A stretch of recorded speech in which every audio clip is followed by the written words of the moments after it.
વડોદરા શહેરમાં વિશ્વામિત્રી નદીમાં આવેલા ભારે પૂરને કારણે અરણી સમાજ લિંક રોડ ઉપર આવેલી તમામ સોસાયટીઓમાં પાણી ભરાઈ ગયા છે। આ પૂરના પાણીમાં બ્લુ ઓશન બિલ્ડિંગના રહેવાસીનું ઘર આંગણે જ પાણીમાં તણાઈ જતા મોત નીપજ્યું છે। તણાઈ રહેલા વ્યક્તિનો વિડીયો પણ સામે આવ્યો છે। માહિતી પ્રમાણે બ્લુ ઓશનના 8મા રોડ પર પરિવાર સાથે રહેતા વિજયભાઈ ભગવાનભાઈ પિત્રોડા ઘર આંગણે ફ્લેટના અન્ય વ્યક્તિ સાથે નીકળ્યા હતા। આ દરમિયાન તેઓ પૂરના પ્રવાહમાં તણાઈ ગયા હતા।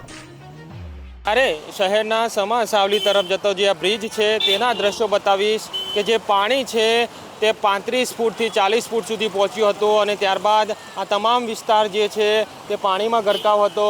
અમિતનગર તરફ જવાનો રસ્તો છે, આપ જોઈ શકો છો જે કારો છે તે હાલમાં ડિવાઈડર પર જોવા મળી રહી છે। પાણીમાં જે ગરકાવ થયો હતો તેના કારણે અહીંયા જે પાણી છે તે ફરી વળતા જે કારો બ્રિજ પર હતી તે નીચે આવી છે। તો આ તરફ જોઈ શકો છો એક પર એક જે વાહનોના જે થપ્પા છે તે જોવા મળી રહ્યા છે। વરસાદ થયો છે, પૂરની પરિસ્થિતિનું નિર્માણ થયું છે, તેમાં જે ખાડા છે મોટા મોટા ખાડા અહીં પડી ગયા છે। વાહન ચાલકોને ખૂબ જ અહીંથી પસાર થવામાં મુશ્કેલીઓ પડી રહી છે। વડોદરા શહેરમાં ઠેર ઠેર આ પ્રકારે મોટા મોટા ખાડા પડી ગયા છે। હવે પાલિકા આ ખાડાઓને ક્યારે પૂરે છે અને નવા રોડની કામગીરી ક્યારે કરે છે એ જોવું રહ્યું। રોહિત ચાવડા, દિવ્ય ભાસ્કર, વડોદરા।